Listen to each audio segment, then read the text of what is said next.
Okey, sekarang kita berada di bus JPN, jalan-jalan bus JPN pula. Ni adalah kita kata evolusi Torak Beranak. Ni tahun zaman Kedah dipegang oleh Siam. Nampak tulisan Jawi tu. Ni zaman 1949, saya tak ingat sultan mana. 1949 sultan apa? 1949 sultan dia lah. Tak tahu. Ni sejak tahun 55, 58. Ni rasanya 49. Okay, 1945. Tok Wan saya 1922, 1920. Ni. Okey.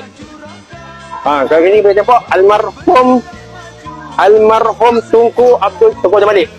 Tunku Abdul Malik ibni almarhum Sultan Badlishah ke adinda kepada almarhum Sultan Abdul Halim, kekanda kepada Al-Aminul Karim Sultan Salehuddin.